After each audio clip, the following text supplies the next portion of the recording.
What's up, Limit Breakers? Today we have one of my favorite episodes, and it was a reflection of my first 3-day, 72-hour silent retreat to really dive deeper into the practice of mindfulness and how I can help kids in the sports and young adult world with the mindful energy and practice of mindfulness in daily life. So essentially, what you're doing in a silent meditation retreat is you're trying to understand all of the habits, whether it's in thoughts, whether it's in feelings, whether it's in action, that you go through on a daily basis. Because when you eliminate talking, so much of your thoughts and what you're trying to do in a day is eliminated, obviously, right? So then you have a lot of time to see internally what is going on inside you. And when we have that deeper understanding of ourselves, we are going to know how we get ourselves caught, how we get ourselves upset, how we get ourselves away from being the best player and best person we can be. If you have a deep understanding of that and how it works from thought to feeling and feeling to thought, that's what these silent retreats are trying to get us to. And then, of course, just building that mindful energy and concentration of being able to fall behind that layer of what's going on, right? Because if I fall behind what is going on inside me, whether it's thoughts or feelings as a player, for example, I suck today. Why can't I shoot today? Or you're not being very confident. You have that feeling of unconfidence, right? Most of us fuse with that habitually, right? We think that feeling defines us in that moment. But mindfulness allows us to separate this energy. And this separation, okay, is what gives us choice, right? And more choice means more power. If we don't have mindful energy, all of us are living mindlessly. The past determines our future, okay? And we don't have a lot of choice and a lot of ability to activate that neuroplasticity, that special word that tells us we can become whoever we want to be. We can train to be whoever we want to be. It's proven in science. But it takes a lot of effort and hard work, and that's what this podcast is trying to do, is trying to help you determine that path to become whoever you want to be.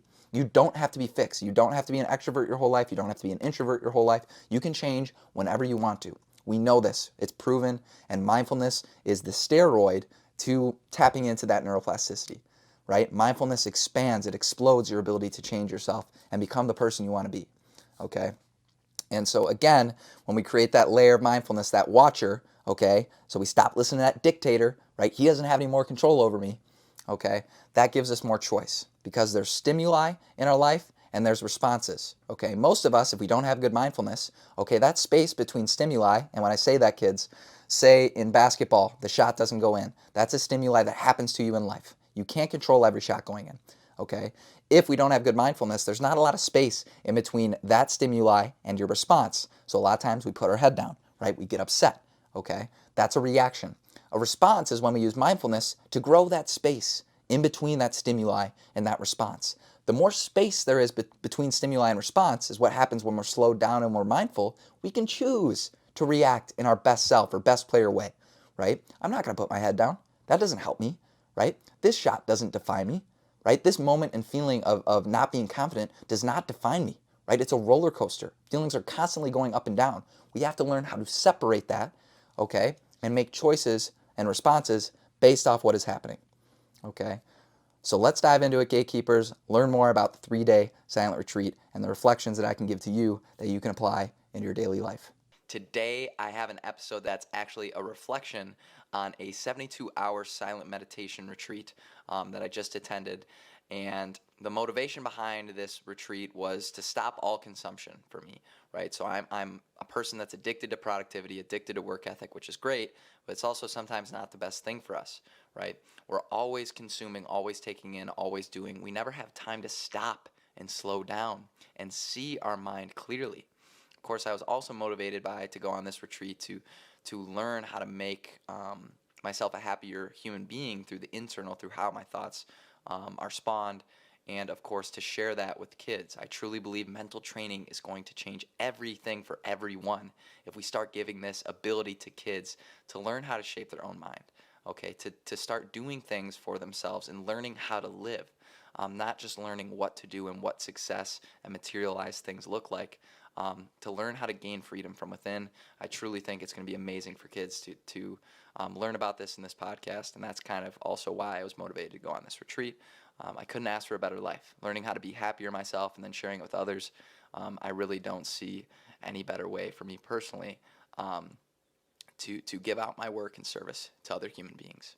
In terms of how the 72-hour meditation retreat went, how the setup went, it was sitting meditation, walking meditation, then you listen to the teachers and they spoke about the mind and how to train the mind, and then the process would repeat itself for 3 straight days, 72 hours, and you could not speak throughout the entire retreat. So this was a bombshell for me. I definitely threw myself into the fire. The longest I've ever gone without moving in a meditation was probably about an hour. And so I've never done anything like 72 straight hours of silence and just living with that voice in your head. I've never done anything like it, and I am so grateful that I went on the trip because it showed me so much. And it's crazy because when you're in it, you're thinking about outside the entire time you're in it. We're always thinking about the other. We're always thinking about what we could be doing right now, how we're extremely bored. But now being back, I want to go back to that retreat because there was so much peace and silence within it. And there's so many things I learned throughout this retreat. And personal reflections, my relationship with time was really weird because the retreat felt like it was going so fast, but so slow at the same time. And it was really, really easy at times and really, really hard at times. And it was crazy how well you could see the impermanence of those good and hard times. Because I would be struggling mentally for say an hour straight, and then immediately, without even trying, it would go away. And I started to notice how we summarize basically our moods or how things are going by the beginning and end of what the experience is. And so this is called the peak end rule.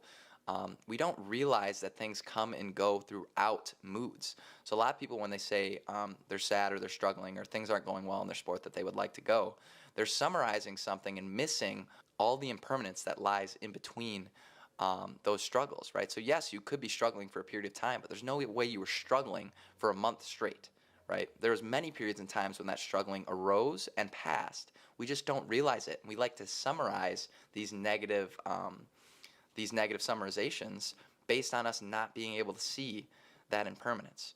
So impermanence was a really, really big thing that I could see how crazy my moods would arise and then pass. And I stopped summarizing and saying, this whole trip was very hard. No, parts of it were hard. I could feel it when parts were hard, but I could also feel when those parts went away. And day one was very difficult for me because I was like, man, I got 72 more hours of this. This is going to be really, really hard. So day one, I was just thinking about the future the whole time. And again, it's not bad to have thoughts. It's what we want to do is simply watch them, to make friends with the mind and just learn how the mind works. And it's not something that should be hard, because if it's hard, you're making it hard on yourself. And that's with anything. If it's stressful, you're making it stressful on yourself.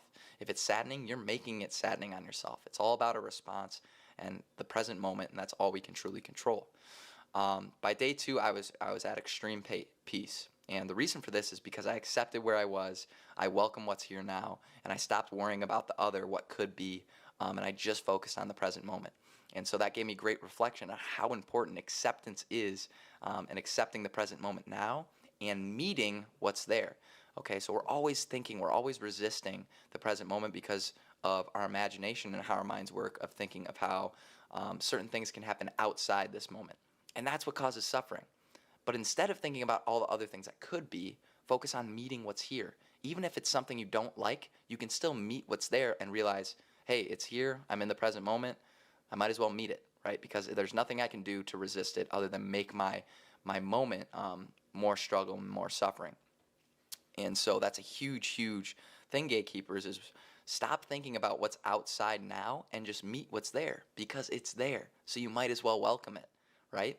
Or you could just keep resisting like you have been and cause yourself more suffering. Okay? So learning how to meet things in the present moment is very, very important.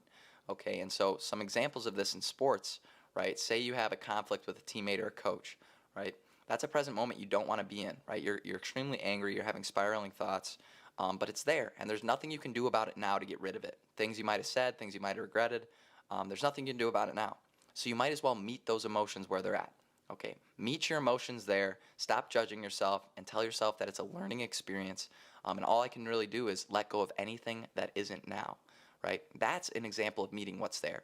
Instead of just continually listening to and identifying the mind, like we talked about in episode 1 of MTR podcast. And so that's essentially what meeting that present moment really means. And so day 2, I met what was there, and I was at extreme peace. my thoughts quieted down, and I was realizing that day 1 was simply me causing myself my own suffering. Day 3, I was ready to go. I was excited to go once it was ending. But looking back on it, there was just so much that I learned. Okay, and the other big piece of this 72-hour meditation retreat that I learned was how important social connection is to our life. And it's so easy when you're put into a 72-hour silent meditation retreat to see what relationships matter to you and to see how much social connection in general, right, matters to you. And so the biggest thing with that is just not taking it for granted. Every single present moment, you're here appreciating, okay, what is and who you're with and their connection and what it means to you. And it was truly enriching to know how much I love the people that are around me and to know how much they mean to me and to just realize how much social connection is everything to our happiness. So if you ever feel yourself not being happy, just remember a huge piece of happiness is social connection and spreading the love of the people that you're around. And again, how does happiness relate to sports athletes? Happiness is an amplifier. If you're a happier human being, athletes, you're going to play better on the court, on the field, wherever you are without even trying, right? Happiness makes success a byproduct. Remember that and write it down. Happiness makes success a byproduct. And to sum up, the biggest takeaway that I took from this meditation retreat of 72 hours of silence is essentially all that matters is building the habit of living mindfully and deeply in the present moment, okay? Because all we ever have is now, okay? You can't change anything from the past, and you're not guaranteed anything from the future. You could die at any given moment, and that's not meant to scare you. That's meant to enrich your life. If we keep death close, we're going to live a very full life and a very deep present life because we're focused on right now, because that's all we can control, and all we can control is the responses right now. And so that really was a takeaway for me. The meaning of life, right, is obviously to be happy, but to be here right now and to live that deeply and to learn how to share that with others and to be around others and grow social connection and spreading that love, that real love that I like to talk about in terms of compassion and seeing yourself the same as others, and spreading that with other human beings. So if I had to summarize it, in a 3-step process, 1, you have happiness, right? That's the most important thing. That's all we're all looking for. An athlete's happiness creates success as a byproduct. The second thing is growth, right? Being in this present moment, learning how to grow. The whole point of struggle, gatekeepers, is to grow, right?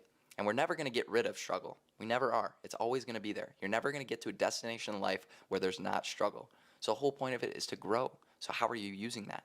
Okay, and the third thing is the service to others, right? Sharing this knowledge, sharing this happiness, teaching yourself how to be happy, and having compassion for other human beings to help them be better people and to truly want other people to have happiness. That if I had to summarize it in a very simplified form, that was the biggest takeaways that I took from the retreat. But the biggest things that you can take away from this retreat, gatekeepers, is to know that slowing down the body will slow down the mind. Okay, and when we do this, we're going to be able to easily see how we trap ourselves and how we cause ourselves our own form of suffering. And so the mental training tool that I'm going to attach to this speech today, gatekeepers, is to have 10 minutes every single day for the next week until you get the next episode. Daily, 10 minutes every single morning when you wake up, do absolutely nothing. Doesn't matter how you sit, whatever you do, but you're just going to be in complete silence. You consume nothing for 10 minutes, and you just simply be bored, right? And watch yourself when you're bored. Watch where your brain goes. Is my brain being negative? Is it trying to make myself be put down? Am I identifying with thought, et cetera, et cetera? But purposely be bored and stop consuming for 10 minutes like we did on the silent meditation retreat. And I promise you're going to start seeing results about how you trick yourself and how you cause yourself your own struggle each day, athletes and not athletes. Remember, I really am trying to put this podcast in the simplest form that I can for you parents so that you can explain it to your kids. But giving this to the youth, these biggest takeaways are really going to change not only their sports performance, but off their sports performance as well. If you ever have any questions about any of this, gatekeepers, always reach out to me. Can't wait for the next episode, and I can't wait to hear about your 10-minute no consumption daily experience of boredom. Let me know how that goes, and make sure you reflect on it, write down about your experience, And again, use these mental training tools we give you on this podcast on a daily basis, okay? And don't measure the results by how the meditation goes or the mental training tools. Measure the results on how your life is starting to change outside of the mental training activities we give you. That's how you know if they're working. Not if the meditation was super hard, you had to struggle through it. That doesn't matter, right? What matters is the results that it's giving you, and to live a happier life and a more successful life on the court or off the court. It was great talking to you again, Gatekeepers. I'm Coach Jack. We're out, baby. Peace.